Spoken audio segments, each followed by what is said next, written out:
Hello दोस्तों, channel को like subscribe comment share करना ना भूलें। बहुत ही अच्छी कहानी है, रोमांचक। ज़रूर। मेरी बड़ी साली यानी मेरी पत्नी की बड़ी बहन, वो भी कलकत्ता में रहती। मेरी शादी 5 साल पहले हुई। मेरी बड़ी साली देखने में बहुत सुंदर और आकर्षक है। उसकी जवानी देखकर किसी का भी पानी निकल जाएगा। उसका एक बेटा है 5 साल का। उसका पति कोलकाता में जॉब करता है, लेकिन उन दोनों की जोड़ी बिल्कुल भी मैच नहीं करती है। पति दुबला पतला बीमार सा है दिखने में, और बड़ी साली गहराई हुई जवानी। एक वो कहावत है, लंगूर के हाथ में अंगूर वाली कहावत बिल्कुल फिट बैठती है। उसके पति को देखकर कोई भी बोल सकता है कि वो अपनी पत्नी को संतुष्ट नहीं कर सकता है। इस बात को लेकर वो कभी खुश नहीं रहती, लेकिन मैं जब भी उसे मिलता मुझे उस पर बहुत तरस आता, और हम दोनों ससुराल में जाता तब वो मुझे वासना भरी निगाहों से देखती और मैं भी देखकर आहें भरता। लेकिन मेरी पत्नी की बड़ी बहन होने के नाते मैं भी कुछ नहीं कर सकता था। कहते हैं कि छोटी साली हो तो मजाक करने में बहुत मज़ा आता है, लेकिन मेरी पत्नी की बहन मुझे कभी एहसास नहीं होने दिया कि मेरी कोई छोटी साली नहीं है। वह भी मुझे छोटी साली की तरह ही मज़ाक करती और कभी कभी, लेकिन मेरी पत्नी की बहन मुझे कभी एहसास नहीं होने दिया कि मेरी कोई छोटी साली नहीं है। वह मुझे भी छोटी साली की तरह मज़ाक करती है और कभी कभी तो मुझे ज़्यादा आगे बढ़कर मज़ाक करती। वह मुझे टच करके मज़ाक करती और मैं भी कभी कभी मज़ाक में जब उसकी नशीली आंखों को देखकर उत्तेजित हो जाता, उसे भी टच करता, लेकिन आगे बढ़ने की हिम्मत नहीं हुई, क्योंकि कहीं न कहीं मेरे मन में ये बात थी कि मेरी पत्नी की बड़ी बहन है।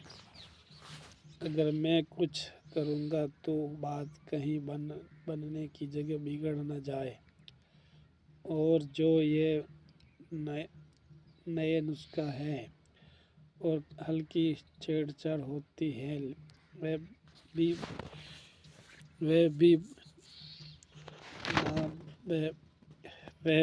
ना बंद हो जाए। लेकिन पता नहीं क्यों कि मुझसे बात करने का हर बहाना ढूंढती रहती, क्योंकि भी कोई भी मौका न जाने देती, चाहे वे फ़ोन पर हो चाहे आमने सामने। उसे जब भी मौका मिलता कोई ना कोई बहाना करके मेरे यहाँ आ जाती। एक बार मेरी सासू माँ का तबीयत खराब हो गया तो मैं उसे कोलकाता इलाज के लिए ले आई। उसके बाद उनका इलाज में पता चला कि उन्हें बहुत बड़ी बीमारी हो गई और मैं उसे हॉस्पिटल में एडमिट रखना पड़ा। मेरे 2 साले हैं जो कि कहीं और जॉब करते हैं, तो देखभाल के लिए बड़ी बहन यानी मेरी बड़ी साली को हॉस्पिटल में, और मैं भी वहाँ रहता था। मेरी पत्नी को दीदी ने फ़ोन करके कहा कि मैं हॉस्पिटल के बारे में कुछ नहीं जानती हूँ। डॉक्टर क्या कहेगा मैं अकेले कैसे कर पाऊँगी, इसलिए मेहमान को हॉस्पिटल में रहने को बोल दो। मेरी पत्नी ने बोला, दीदी अकेली है, मैनेज नहीं कर पाएगी, इसलिए आप भी ड्यूटी खत्म होते ही हॉस्पिटल में चले जाना। जवान औरत रहना ठीक नहीं है। ये सुनकर मुझे भी उत्सुक बढ़ गई, जिसको सोचकर मूठ मार लिया करता था, जिसको पाने का इच्छा हमेशा मन में रहता था, उसके साथ मुझे रात बितानी है। आप लोग समझ सकते हैं कि मेरा क्या हाल होगा। मैं हॉस्पिटल पहुंचा, सासू माँ का हाल चाल पूछा। दीदी बोली, माँ को बहुत दर्द वो सो नहीं पा रही है। मैं डॉक्टर से बात की तो डॉक्टर ने एक इंजेक्शन दिए और नींद की गोली भी दी। थोड़ा दर्द कम हुआ है तो माँ सो गई। हम दोनों उसी केबिन में, जो कि छोटा सा था। माँ बेड पर सोई हुई थी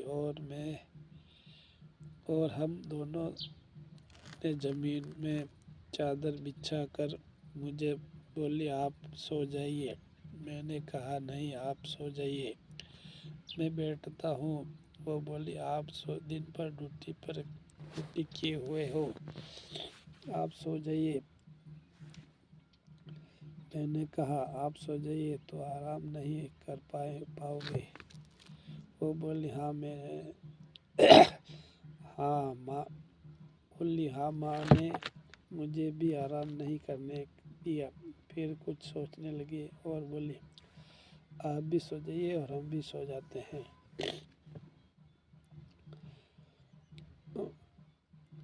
मेरे लिए तो ये सुनना ग्रीन सिग्नल था। हम दोनों एक ही बिस्तर पर लेट गए, लेकिन नींद कहाँ से आती है। मैं तो किसी और ख्याल में था। उसे भी नींद नहीं आ रही थी। फिर मैंने उस सोने का एक्टिंग किया और अपना पैर उसके टांगों पर रख दिया। उसका बटन दब गया। सिर उठी, लेकिन मैं नाटक किया था। थोड़ी देर बाद मैंने अपना हाथ भी उसके सिर पर रख दिया। मुझे उसकी दिल का धड़कन साफ साफ सुनाई दे रहा था। उसकी धड़कनें बढ़ रही थी, तेज सांस फूल रही थी, तड़पने लगी और पूरा शरीर तप रहा था। मैंने अपना हाथ थोड़ी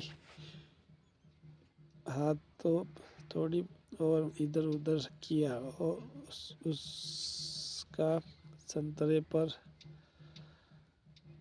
था। उसकी धड़कन और तेज हो रही थी और मैं हाथ उसके संतरे पर था, लेकिन मैं उसे दबा नहीं रहा था, क्योंकि मुझे अभी भी थोड़ा डर लग रहा था।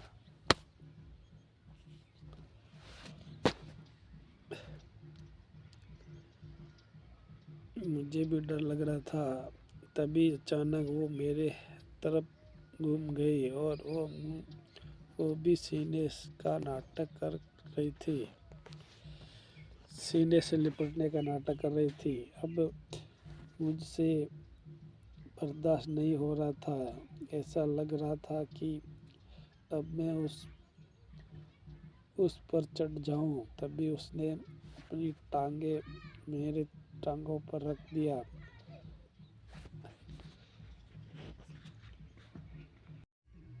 अब मैं ठान लिया कि अब जो होगा देखा जाएगा, और मैंने अपने होठ उसकी होठों पे सटा दिया कि किस करने लगा, और उसने भी आंखें खोली और मुझे कसकर पकड़ लिया और अपनी तरफ खींचती हुई किस करने लगी। जोरदार किस किया और बोल रही थी, तुमने मुझे बहुत तड़पाया है। अब मुझसे ज़्यादा वो तड़प रही थी। अब मुझसे भी ज़्यादा वो तड़प रही थी। अब मैं भी बहुत खुलकर उसके संतरे दबाने लगा और किस कर रहा था। दोनों ही आहें भरने लगे और बोली, अब मत तड़पाओ, मेरे अंदर डाल दो, 1 साल से भूखी हूँ। उसने खुद अपनी साड़ी उतार दी और मेरे पैंट भी उतार दिया और मेरा पप्पू पकड़ कर हिलाना शुरू कर लिया। मेरा पप्पू तनाट हो गया, खड़ा एकदम गद्दा की तरह लंबा हो गया। उसने खुद अपनी टांगों के बीच में लगा दिया और मैं धकाधक मारने चालू हो गया।